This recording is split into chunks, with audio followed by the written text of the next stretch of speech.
오늘은 다윗의 장막 그리고 교회라는 제목으로 다윗의 장막을 통하여 또 교회를 한번 바라보는 시간을 갖습니다. 찬양하는 교회, 노래하는 교회. 여러분, 다윗의 장막 많이 들어보셨을 거예요. 이 단어는. 그래서 다윗의 장막 하면은 어떤 찬양팀이 떠오르실 수 있고, 또 우리가 성경을 한번 봤으면 좋겠습니다. 사무엘하 6장 17절. 여호와의 궤를 메고 들어가서 다윗이 그것을 위하여 친 장막 가운데 그 준비한 자리에 그것을 두매. 다윗이 여호와의 궤, 언약궤를 장막 안에 두었다. 다윗의 장막입니다. 다윗의 장막은 그냥 문자 그대로 비주얼적인 이 실체적인 측면 안에 다윗의 장막은 방금 우리가 읽었듯 솔로몬의 성전이 지어지기 이전에 다윗성의 임시로 장막을 쳐 언약궤를 둔 바로 그 모습, 그 텐트를 이야기합니다. 그리고 상징적으로는 다윗의 장막이라고 했을 때는 하나님의 임재 안에 거하는 것, 하나님의 집, 텐트, 하나님이 계시는 텐트 안에 거하는 것. 그래서 하나님의 언약 안에 들어오는 것을 이야기하죠. 하나님의 집에 들어오는 것. 그래서 다윗의 장막에 거한다라고 얘기했을 때는 하나님의 계시, 그 예언적 성취를 밖에서 바라보는 정도. 지금도 하나님의 이 역사를 하나님이 담당하심으로 이루어지는 많은 일들이 있잖아요. 그거를 그냥 하나의 이루어지는 일들이구나, 예언적 성취구나라고 밖에서 바라보는 것을 넘어서서 어디 그 집 안에 들어가 언약의 성취, 그 언약의 성취를 맛보는 자로 들어가 있는 관계적인 측면이 더 이렇게 연결되어 있는. 그리고 예표적으로는 언약의 완성이신 예수 그리스도 안에 거하는 것을 우리는 다윗의 장막이라고 얘기할 수 있습니다. 그래서 총 다윗의 장막 했을 때는 이렇게 세 가지 정도의 측면을 보고 충분히 얘기 나눌 수 있는 것 같아요. 그런데 이 다윗의 장막이 무너졌대요. 여호와의 그 계획 안에서. 한번 읽어보겠습니다. 아모서 9장 11절에서 12절. 그날에 내가 다윗의 무너진 장막을 일으키고 그것의 틈을 막아 그 허물어진 것을 일으켜서 옛적과 같이 세우고 그들이 에돔의 남은 자와 내 이름으로 일컫는 만국을 기업으로 얻게 하리라. 이 일을 행하시는 여호와의 말씀이니라. 다윗의 장막이 다시금 일으켜져야 된다고 얘기하고 있습니다. 그러니까 다윗의 장막이 무너졌으니까 당연히 다시 일으켜야 된다고 얘기하죠. 근데 이 모든 것은 여호와의 말씀이니라. 이 일을 행하시는 일, 이 모든 것이 하나님의 계획 안에 분명히 있다라고 이야기하고 있네요. 여러분, 아모스서를 이렇게 갑자기 읽었는데 아모스 선지자는요 북이스라엘에서 활동하던 선지자였습니다. 아직 북이스라엘도 망하지 않은 상태고요. 지금 남유다도 그러니까 멸망하지 않은 상태예요. 그런데 아모스서에서 하나님께서 아모스를 통하여 이스라엘과 주변 모든 국가들의 죄악에 대한 총체적인 심판을 말씀하십니다. 아직 다 망하지 않았어요. 그런데 이 이스라엘 국가와 그 주변 모든 국가의 총체적인 심판에 대해서 아모스에서 얘기하면서 이 아모스서 9장 마지막이거든요. 네, 아모스서 9장에서는 이제 마지막 장에서는 예루살렘 성전이 파괴되고 이스라엘 백성에게 심판이 이르는 모습을 미리 이제 보게 되고 얘기하고 있습니다. 그러면서 다시금 이스라엘의 회복을 약속하시는 것까지. 그런데 그 이스라엘의 만의 회복이 아니라 그 이스라엘의 회복, 그것을 이어서 온 열방까지도 그 회복에 영향을 받는 일들이 일어난다라는 소망의 말씀으로 아모스서가 끝나요. 그러니까 다윗의 장막이 다시금 회복되고 일어나는 것, 이스라엘 백성이 다시 회복되어지는 것, 그 하나님의 집안에 들어오게 되는 이스라엘을 통하여 또다시 열방도 회복되어진다.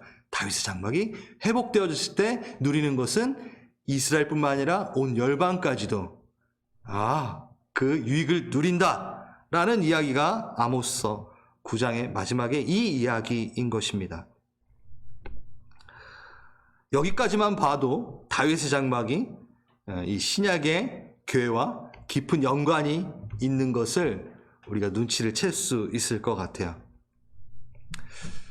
그래서 이 예언은 실제로 아모스서 예언 이대로 주전 586년에 바벨론에 의해 이스라엘이 멸망당하게 됩니다. 이스라엘이 멸망했다는 것은 예루살렘 성전이 회파되어지는 일들이 있어지는 거죠. 다윗의 장막이 무너집니다. 바로 하나님과 연결되어 있는 그 장소, 그 상징이 무너져 버린 거죠. 이스라엘의 소망, 온 인류의 소망까지도 다윗의 장막을 통하여 온 인류가 축복을 받아야 되는 것이기 때문에 이 다윗의 장막이 무너진 것은 온 인류에게도 소망이 없어져 버리게 되는 일들이 생겼습니다. 그 하나님과의 구별되어 연결되어 있는 그 장소가 사라지게 되는 것을 통하여 끊어짐을 이야기하고 있습니다. 그런데 이 무너진 장막이 다시 세워져야 된다고 아모스에선 얘기했죠. 보겠습니다. 언제 세워졌을까요? 언제 다윗의 장막이 다시 세워졌을까요? 사도행전 15장 15절에서 17절까지 선지자들의 말씀이 이와 일치하도다. 아모스서의 그 말 일치하도다. 이후에 내가 돌아와서 다윗의 무너진 장막을 다시 지으며 또 그 허물어진 것을 다시 지어 일으키리니 이는 그가 그 남은 사람들과 내 이름으로 일컬음을 받는 모든 이방인들로 주를 찾게 하려 함이니라. 이게 무슨 얘기인가요? 아모스를 통한 예언이 약 760년 이후에 성취가 됩니다. 그 성취의 시점은 바로 사도행전 15장, 바로 지금 읽은 그 장소인데요. 그게 뭐냐면요. 바울과 바나바가 1차 전도 여행을 마치고 돌아와서 예루살렘 교회에서 선교 보고를 하고 이방인들에게도 하나님의 영이 임하였다. 그 다윗의 장막 안에 들어왔다라고 얘기는 하지 않았지만 그것을 보고 그것을 듣고 예루살렘의 수장인, 교회의 수장인 예수님의 동생 야고보가 일어나 얘기한 겁니다. 당신들의 보고를 듣고 보니 옛 선지자의 아모스 말이 기억이 나네요. 뭐라고요? 다윗의 장막이 새롭게 세워질 것이라고 했던 그 이야기가 바로 이거군요. 다윗의 장막이 새롭게 세워짐을 통하여 온 열방이 하나님의 복 가운데 들어간 것을 확인하게 되는군요. 바로 당신들의 바울과 바나바의 그 이방인들에 대한 복음 전파가 다윗의 장막에 세워짐의 증거이군요 라고 얘기한 겁니다. 우린 지금 너무나 익숙하고 당연한 얘기지만 이전까지만 해도 예수님의 제자들은, 사도들은 유대인들 안에서만, 유대교 개종자들 안에서만, 그러니까 율법 아래에서만 복음이 전파될 줄 알고 있었어요.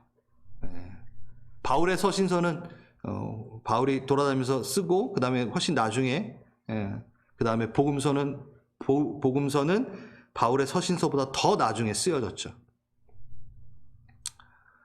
여러분, 그런데 이 예수님의 제자들은 이때서야 깨달았지만 하나님은 구약의 때부터 계속해서 말씀하고 계셨고 벌써 교회가 탄생될 때 이 힌트를 주셨어요. 뭘까요? 사도행전 2장 오순절 성령 강림의 사건. 오순절 성령 강림의 사건은 벌써 3주째 얘기하고 있습니다. 너무나 잘 연결이 되어 있는 부분이기 때문에 교회의 탄생이기 때문에 탄생의 부분을 다루기 때문에 당연히 계속 나올 수밖에 없어요. 어떤 일이 있었죠? 다시 한번 보겠습니다. 마치 불의 혀처럼 갈라지는 것들이 그들의 각 사람 위에 한 명 한 명에게 임하였습니다. 그런데 이 이야기는 우리가 저저번 주에도 얘기했죠. 근데 아주 중요한 게 하나 있습니다. 어떻게 임하였냐면 경건한 유대인들이 천하 각국으로부터 와서 예루살렘에 머물렀어요. 다시 천하 각국으로부터 유대교로 개종한 사람들이, 유대인만이 아니에요. 유대인과 유대교로 개종한 이방인들인 거죠. 그 사람들이 지금 다 모인 거예요. 절기를 지키려고. 그때 이 예수님의 제자들이 오순절 다락방에서 성령의 강림을 받고 말하기 시작합니다. 하나님의 말을 하기 시작합니다. 그래서 어떤 말을 했냐면 여러분 잘 아시죠? 우리가 각 곳 난 곳의 언어로, 방언으로 이들이 지금 얘기를 하고 있어. 천하 각국에서 온 사람들이 왔는데 천하 각국의 말들을 이들이 하고 있는 거예요. 한 번도 이 지역을 나가지 않았던 사람들이, 갈릴리를 나가본 적이 없는 사람들이 이야기하고 있는 겁니다. 이야기는 여러분 많이 들었기 때문에 자세하게 하지 않아도 될 것 같아요. 그러면서 그 말을 들어보니까 하나님의 큰 일을 말하는 것을 알게 됩니다. 한 명은 영어로, 한 명은 스페인어로, 한 명은 스와힐리어로, 한 명은 중국말로 그러니까 온 말들을 하고 있는데 다 그 지역에서 그러니까 그 지역에서 자라고 그 지역에 있었던 사람이 와서 들으니까 다 알아들을 수 있잖아요. 왜 이런 일이 일어날까요? 구글 번역기 선전인가요? 각국말을 할 수 있습니다. 이건가요? 아니죠. 이것은 명확한 사인입니다. 창세기 11장에 바벨탑을 높이 쌓아 올리면서 자신의 이름을 내려 했던 하나님을 대적하는 자들. 그래서 하나님은 언어를 다양하게 만드시면서 그들을 흩습니다. 그러니까 하나님 없이 모여 자신들의 이름을 내려 했던 그들에게 안타깝게 하나님은 흩으시고 싶은 마음은 없으셨어요. 그들이 대적함으로 모여 대적함으로 하나님은 아쉽지만 아프지만 무리를 흩습니다. 그런데 지금 다시 어떻게 모여 있죠? 하나님의 일을 말하는, 하나님의 주되심을 말하는 그 언어로 다시 모이게 됩니다. 회복이 된 거죠. 완전한 회복은 아닙니다. 하나님이 사인을 주셨습니다. 모여 예배합니다. 사도행전 2장의 모습이죠. 그리고 나서 지금 다윗의 장막이 회복되었다라고 말하는 사도행전 15장에 그 일들이 시작되었고 눈으로 확인되었고 그리고 그 일은 어디까지? 지금 우리에게까지 이어져 오는 이야기고 그리고 곧 이어질 이야기 계시록 7장 9절에 어떤 일이 일어나나요? 구원하심이 보좌에 앉으신 우리 하나님과 어린 양께 있도다. 이 말을 한국말로만 하고 영어로만 하지 않아요. 어떻게? 각 나라 족속과 백성과 방언으로 흰 옷을 입고 한 손에 종려간지를 흔들며 노래 부르는 장면입니다. 바로 창세기 11장 그리고 사도행전 2장, 그리고 15장, 그리고 계시록까지 하나님의 높임, 하나님의 일들을 노래하는 일들. 하나님은 다윗의 장막을 회복시키셨습니다. 그 다윗의 장막이 회복이 된 것은 어떠한 증거로 남냐면 교회의 탄생, 그리고 열방의 교회가 세워진 것을 통하여 다윗의 장막이 회복되어졌다는 것을 우리는 확인하게 되는 거죠. 아멘. 하지만 이 아름다운 교회는 몸살을 앓고 있습니다. 그리고 자정 능력을 잃어가 세상의 소망과 대안을 줘야 되는데 그렇지 못하는, 세상에 오히려 수치를 당하고 있는 모습을 우린 겪고 있습니다. 저번 주에 우리가 조금 다뤘죠? 교회는 회복돼야 되는 부분이 분명히 있습니다. 그리고 또 우리 교회 갈보리 채플 2021년도 시작하면서 교회에 대해서 이야기하면서 우리가 어떻게 하나님이 원하시는 교회가 될 것인가에 대해서 지금 이야기하고 있는데, 이게 다 연장선의 이야기죠. 저는 이 교회의 회복이 한번 이런 식으로 접근을 해봤으면 좋겠다는 생각이 들었습니다. 다윗의 장막이 회복된 것이 그 증거가 교회, 열방의 교회가 세워진 건데, 그럼 교회가 회복이 필요하다면 다시 첫 머리로 돌아가 다윗의 장막은 무엇이었을까? 다시 한번 배워보는 건 어떨까? 교회가 회복되기 위해선 다윗의 장막이 다시 어떻게 회복되는지, 다윗의 장막은 어떠한 모습이었는지를 보는 것이 너무나 중요하다고 생각이 되었습니다. 그래서 다윗의 장막, 첫 번째, 제가 문자 그대로 비주얼적인 실제적인 의미로 다윗의 장막을 한번 보고 싶습니다. 상징적인 의미, 예표적인 의미 있지만 지금 여태까지는 상징적인 의미죠. 그리고 예표적인 의미도 담고 있죠. 근데 이번에는 한번 실체, 다윗의 장막의 실체를 한번 보기를 원합니다.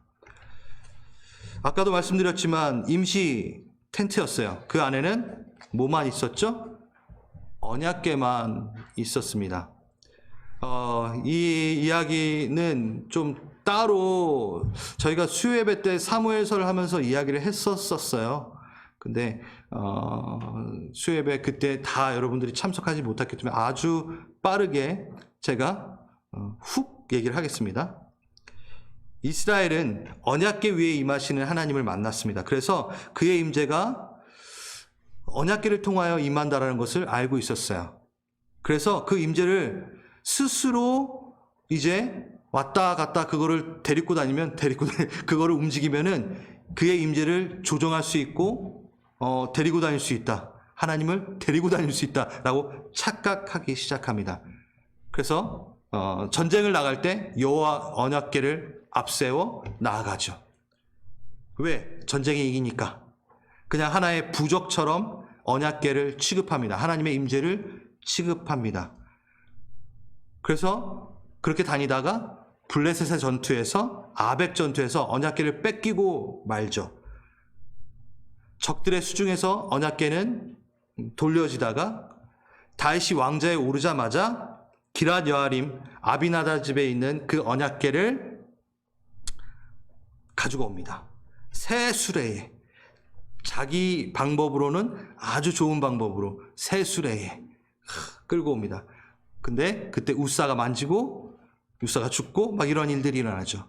그래서 오벳 에돔 집에 언약궤가 머무르게 됩니다. 그러면서 다윗은 고민합니다. 왜 하나님의 임재가 너무 갈망이 되는데 왜 이런 일이 일어났지 하면서 생각하고 하나님께 기도했겠죠? 그때 하나님의 방법을 말씀해 주십니다. 그래서 제사장들이 어깨에 메고 언약궤가 들어옵니다. 그때 다윗성으로 들어오는 그 언약궤 앞에서 우리 다윗이 뭐 했죠?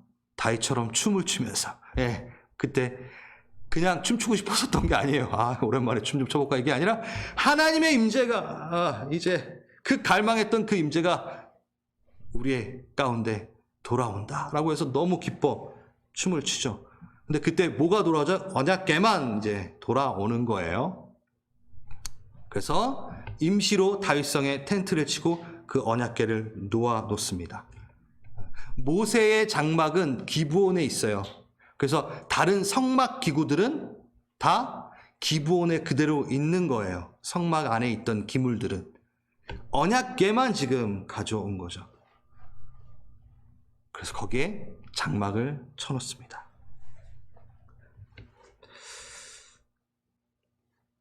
다시 언약궤 앞에 서기 위한 성막의 기구들, 그리고 그 차례를 거치지 않고 휘장을 지나 지성소로 들어가고, 그러지 않고 언약궤를 마주 바로 대하고 있습니다. 이게 바로 다윗의 장막의 핵심이죠. 다윗은 예루살렘의 왕으로 있는 동안에 33년 동안 이렇게 다윗의 장막에 출입을 하였습니다. 여러분, 우리는 그냥 이럴 수 있지만 그 당시의 개념으로는 너무나 파격적인 모습이에요. 너무 파격적이죠. 왜일까요? 휘장을 지나 담대히 들어갈 수 있는 거는 우리 교회지만 지금은 대제사장만이 그 언약궤 앞에 설 수 있었습니다.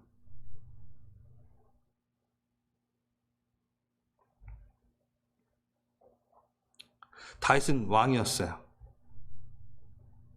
그런데 하나님의 임재를 갈망함으로 나아갔을 때 주님께서 그렇게 다가오는 다윗을 허락하셨습니다. 자, 다윗의 장막 안에서는 어떠한 일들이 일어났나요? 어떠한 일들이 일어났죠? 왕의 역할을 하는 다윗이 있었고, 다시 제사장의 역할을 하고 있는 다윗이 있었고, 또 여러분 시편을 보면 알 수 있죠? 시편을 통해 하나님의 그 예수 그리스도의 다시 오심에 대해서, 예수 그리스도의 십자가의 사건에 대해서도 시편을 통하여 우리에게 가르쳐주고 있습니다. 아삽의 시를 통해, 다윗의 시를 통해. 그것은 뭐죠? 하나님과의 친밀함을 통하여 하나님의 계시, 선지자적 사명까지 다윗은 감당해내고 있고 누리고 있었던 겁니다. 다윗의 장막 안에는 어떠한 사명이 키워지고 그리고 일하여지고 있었냐면은 제사장으로서의 사명, 왕으로서의 사명, 선지자로서의 사명이 이 다윗의 장막 안에서 모두 이루어지고 있었다라는 거죠. 여러분, 제사장과 선지자와 왕의 사역은 무엇으로만이 가능했던 사명이었죠? 기름 부음. 제가 저번 주, 저저번 주 계속 얘기했죠. 다 지금 3주가 연결이 되는 겁니다. 기름 부음을 받은 자만이 각각 기름 부음을, 그 기름 부음 받은 자만이 그 사명을 감당했습니다. 근데 다윗 한 명을 통하여 그 삼중 직임이, 기름 부음 받은 삼중 직임이 하나가 돼 버립니다. 그걸 수행해 냅니다. 왕의 사명은 뭔가요? 하나님의 방법으로 다스리는 자. 왕이 되어서 자기 방법으로 다스리는 게 아니죠. 하나님의 방법으로 다스리는 자. 하나님의 기준으로 다스리는 자. 또 제사장의 역할은 뭘까요? 선지자의 역할과 다릅니다. 제사장은 어떻게? 하나님을 앞에 모셔두고 백성들을 뒤에 두고 서 있는 자입니다. 그래서 백성들의 마음을 대변하고 제사를 올려드리는, 한마디로 해서 중보자의 역할을 하기도 하는 거죠. 하나님 앞에 우리의 죄를 고하고 씻겨지기를 말하며 그 자리가 바로 제사장적 자리인 거죠. 그리고 선지자적 자리는 뭔가요? 바뀌어 있어요. 제사장과 하나님을 등에 두고 백성을 앞에 두고 하나님의 말을 전하는 겁니다. 하나님의 이야기를, 하나님의 원하심을, 돌아오라, 이 부분 돌아오라, 이 부분 해결하자 라고 하나님의 말을 전하는 사람이 바로 선지자죠. 다윗이 그 역할을 다 했다라는 거예요. 구약에서. 아무도 구약에서 그 역할을 다 해낸 사람은 없어요. 자, 이 역할 하나하나를 완성시키신 분이 누구시죠? 예수 그리스도. 다윗의 사명은 예수 그리스도로 완성이 됩니다. 그러니까 다윗의 사명은 그림자처럼 예수 그리스도의 사명을 보여주고 있는 겁니다. 예수 그리스도께서는 완전한 대제사장으로, 완전한 선지자로, 하나님의 말을 전하는 자로, 그리고 본인이 하나님이니까 그리고 왕 대심, 하나님이시죠. 왕이시죠. 그래서 이 땅 가운데서 그 사역을, 그 사명을 다하십니다. 그리고 어느 누구도 해낼 수 없는 죄사함, 온 인류의 죄사함을 이루시는 사명까지 이루어내시죠. 자, 그럼 교회랑은 무슨 상관이 있나요? 다윗의 장막의 사명과 교회의 사명과 무슨 상관이 있나요? 상관이 있죠. 다윗의 장막으로 돌아가자라는 것은 교회의 사명이 무엇인가를 다시 한번 보기 위해 제가 돌아가 보자 했던 겁니다. 우리는 예수 그리스도를 닮아 이 땅 가운데 살아나가야 됩니다.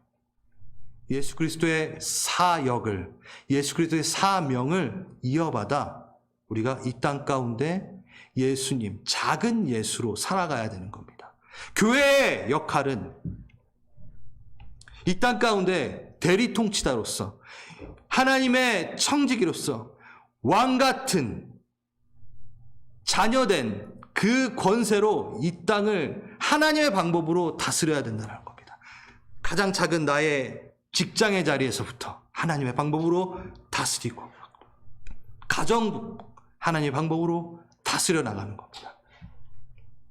그리고 또 뭐가 있을까요? 교회는 제사장적 교회가 돼야 됩니다. 이 세상의 아픔들을, 또 내 주변의 아픔들을 갖고 가서 하나님 앞에 풀어놔야 됩니다. 우리를 용서하십시오. 내가 대신 회개합니다. 저번 주에 말씀드렸죠? 양심에 화인 맞은 자들은 하나님 앞에 나오질 못해요. 뭐가 잘못됐는지 몰라요. 그럴 때 우리가 그것을 붙들고 다시금 우리가 회개해야 됩니다. 교회라는 이름이 욕먹고 있으면 그냥 가만히 두는 것이 아니라 그 욕먹고 있는 것에 대해서 나의 아픔이라고 생각하고 그 수치를 내가 갖고 와서 예수님을 닮아 그것을 해결해 나가는 거죠. 중보자의 자리에 서는 겁니다. 그 계배 자리에 쓰는 겁니다. 교회는 제사장적 교회가 돼야 됩니다. 또 하나, 교회는 선지자적 교회가 돼야 됩니다. 그 사명이 회복돼야 됩니다. 예수께로 돌아오라. 예수로 오라. 다윗의 장막 안에 거하면 너희가 누릴 것이 있도다. 하나님 너희를 지키시기 원하신다. 돌아오라. 복음을 선포하고 전달하는, 그냥 나에게서만 복음이 끝나는 것이 아니라 복의 근원으로서 주께 돌아오라는 말들을 하는 선지자적 사명이 교회가 해야 되는 역할입니다. 그렇죠. 다윗의 장막의 그 사명은 그대로, 그 회복이 된 것은 교회의 탄생이고, 그 회복의 증거는 열방의 교회가 세워진 것이고, 그렇다면 그것만이 아니라 교회 다윗의 장막의 사명까지도 교회는 받아내야 됩니다. 교회라는 이름 안에 그 사명을 받아내야 됩니다. 예수 그리스도를 닮아. 그래서 베드로전서에선 이렇게 얘기하죠. 그러니 너희는 택하신 족속이다. 왕 같은 제사장이다. 왕의 역할, 제사장의 역할. 그러면서 뭐라고 얘기하죠? 너를 어두운 데서 불러내어. 교회 아니니. 근데 너희가 해야 될 것은 하나님의 그 기이한 빛을 선전케 하려 부르지 않았니? 그게 교회지 않니? 선지자적 사명까지. 우리는 이 사명을 회복해야 됩니다. 회복하시길 원하십니까? 그게 바로 교회의 회복입니다. 그래서 우리가 말씀을 드릴 때, 또 기도를 할 때, 또 찬양을 할 때 이 부분을 적용해서 하면 너무 풍성해져요. 제가 하는 부분인데 소개를 해드릴게요. 다음 주에. 맨날 다음 주. 네.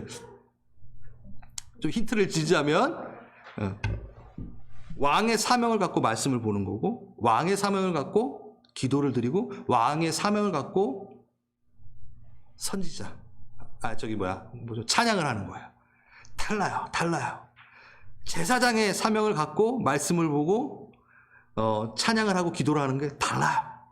선지자적 사명을 갖고 말씀을 보고 찬양을 하고 기도를 하는 건 또 달라요. 재밌어요. 이것이 우리 안에 회복될 때 진정한 교회로 회복되어지고 훈련되어질 것이라 저는 믿습니다. 그래서 말기찬, 말씀, 기도, 찬양, 아주 본질적인 걸 다시 한번 우리가 점검을 해야 될 것 같습니다. 바로 교회의 사명이 올바르게 깨달아지고 실행되는 이 첫 자리가 교회 회복의 자리이겠죠. 그리고 하나 더, 교회 사명에는 이 사명이 있습니다.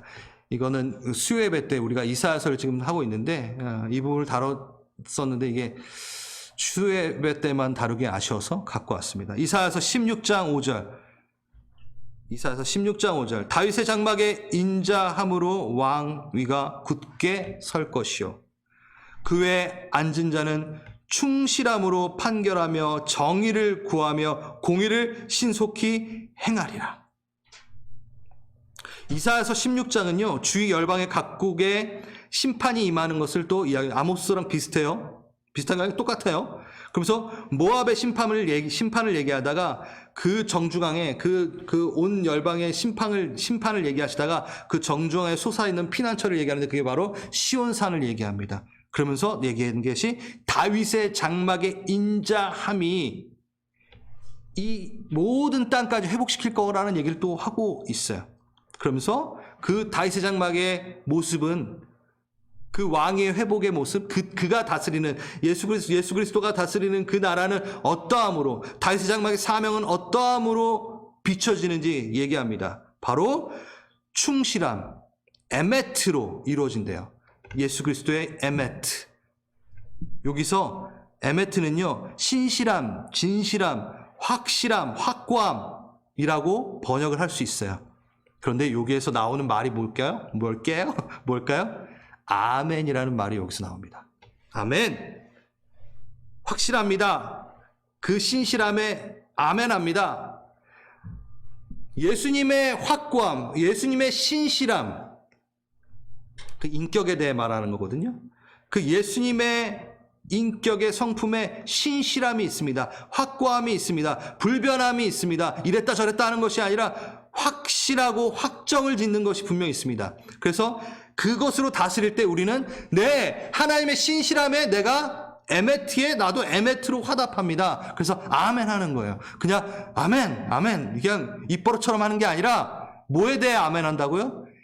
하나님의 그 성품의 신실함에 저도 그 아멘으로, 나도 신실함으로 화답하겠습니다 라고 하는 것이 아멘이에요. 그리고 정의와 공의, 이거는 상호 연관성이 있는 개념인데 항상 같이 나오죠. 근데 달라요. 정의는 채테크, 저스티스를 말하고요, 공의는 미슈파트, 라이처스니스를 말합니다. 그래서 정의는 윤리적인 의미, 그것도 좀 성품적인 의미인데요, 정의롭다라고 할 때 그 성품적인 의미를 말해요.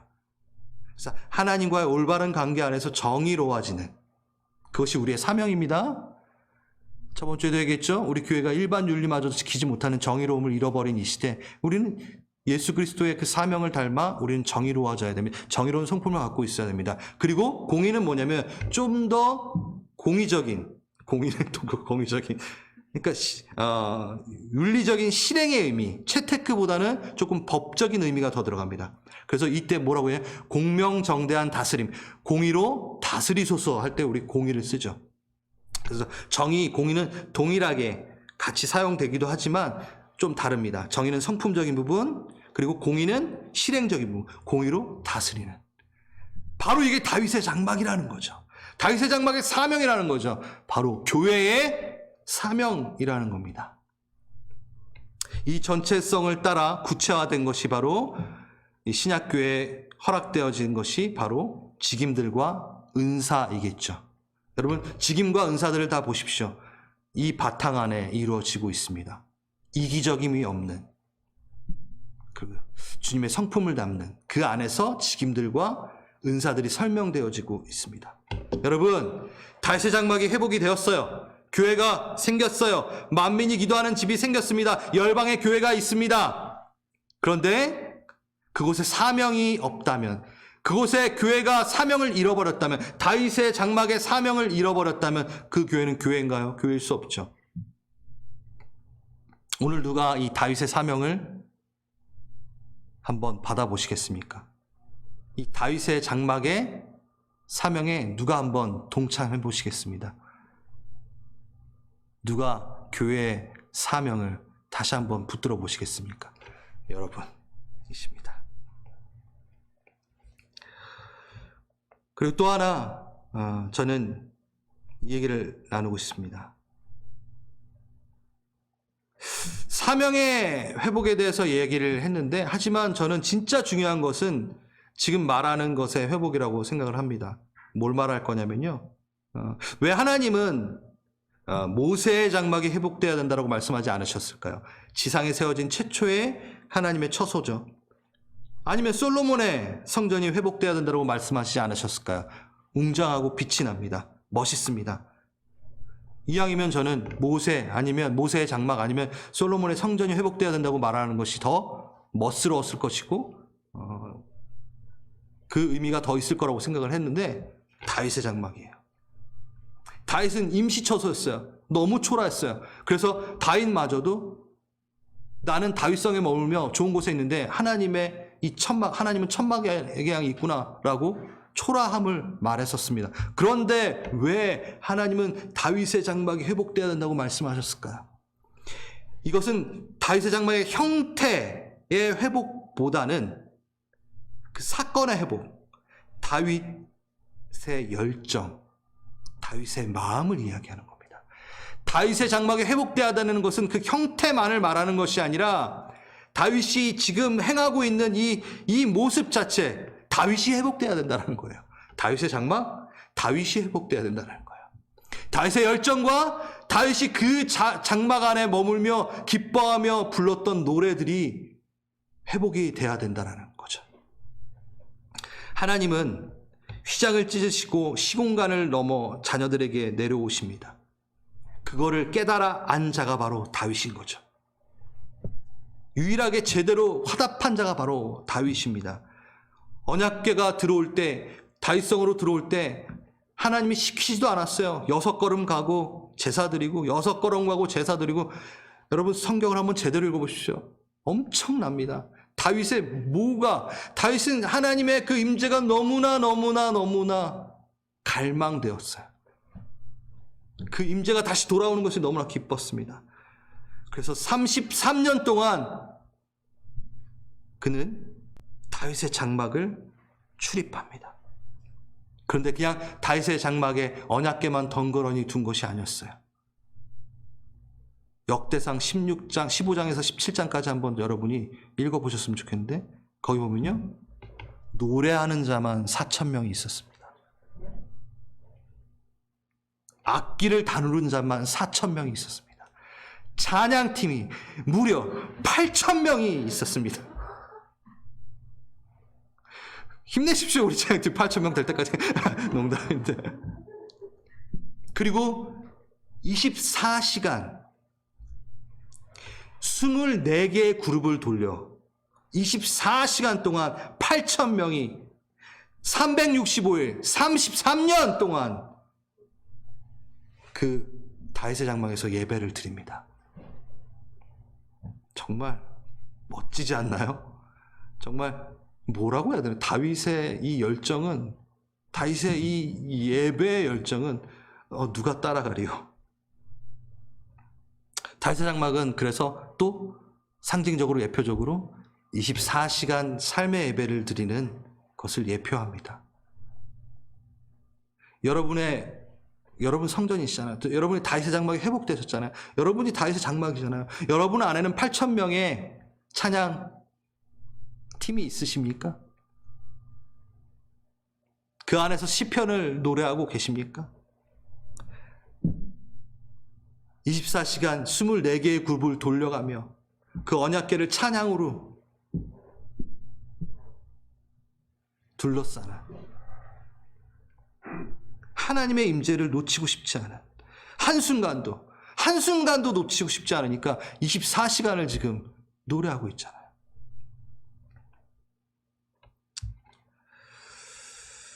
하나님은 자신의 일을 진행시키기 위해서 어떤 구조를 만들어냅니다. 성전 같은 거죠.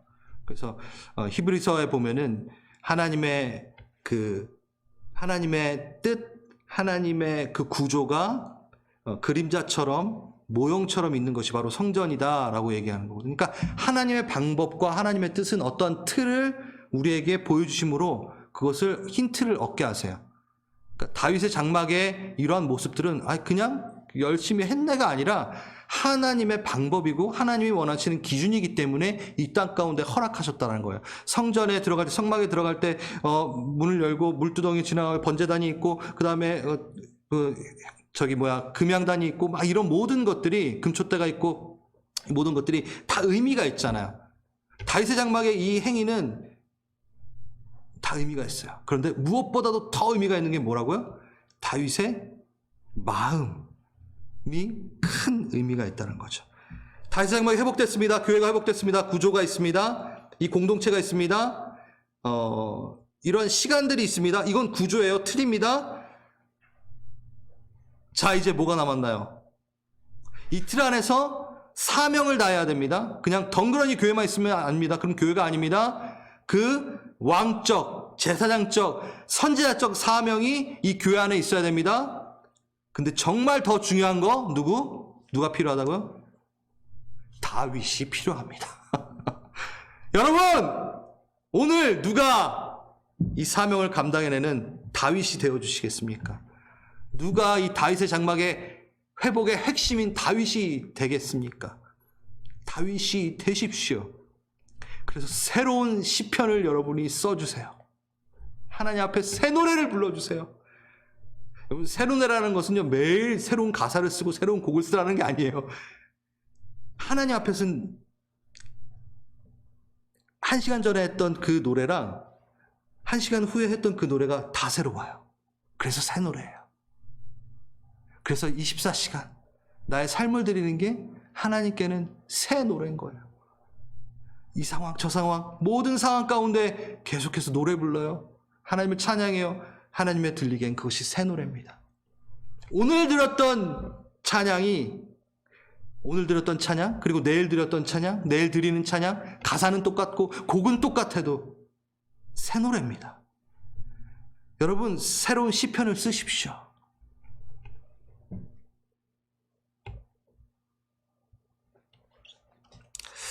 이 마지막 때에 우리는 어떻게 거룩한 그리스도의 신부로 서 있을 수 있을까라고 누군가 저에게 이번 주에 질문을 했었어요.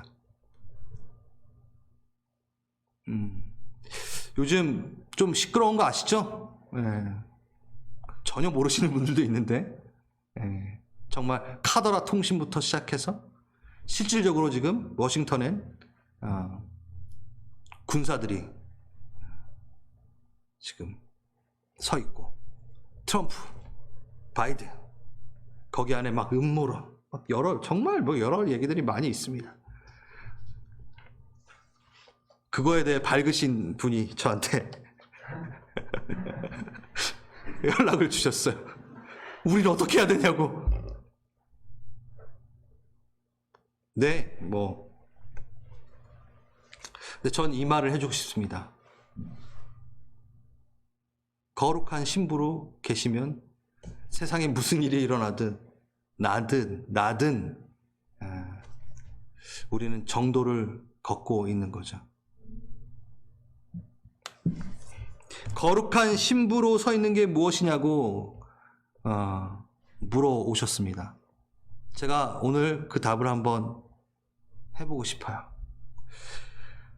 바울은요, 에베소서에서 그리스도와 교회의 관계를 남편과 아내의 관계에 비유하였습니다. 교회의 모습이 바로 그리스도의 아내, 신부라는 거죠. 고린도후서 교회가 정결한 처녀로 남편 대신 예수 그리스도께 중매되어진다라고 비유하고 있습니다. 바울이 이렇게 복음을 전해가지고 교회가 새로운 교회가 탄생이 되잖아요. 그게 바로 예수 그리스도와 중매를 시킨다. 그래서 정결한 신부로 중매되었으니라고 얘기해요. 제가 이 말을 하는 건 뭐냐면요. 교회가 뭐죠? 교회의 신부예요. 그리스도의 신부예요. 교회는 그리스도의 신부입니다. 그럼 이 마지막 때에 거룩한 신부로 서 있어야 되는 거는 뭐 하면 되죠? 교회가 교회답게 서 있으면 거룩한 신부로 서 있는 겁니다. 교회가 교회다우면 됩니다. 신부에게 주어진 제일 첫 번째 사명이 뭔가요?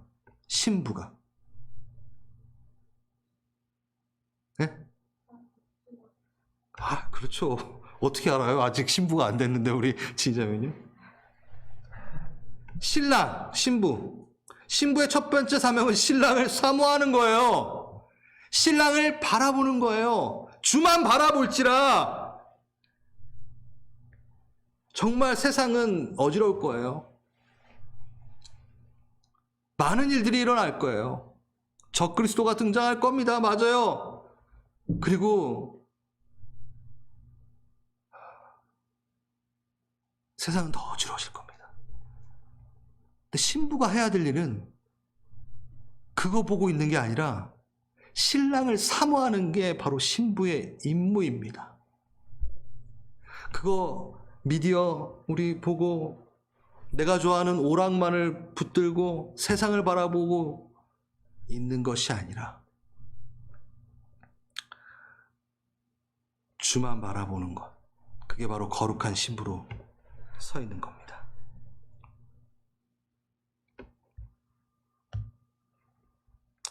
오늘 누가 이 다윗의 사명을 받아내시겠습니까? 교회로서. 오늘 누가 다윗이 되어주시겠습니까? 여러분의 안에 있는 8,000명의 찬양팀을 부활시키십시오.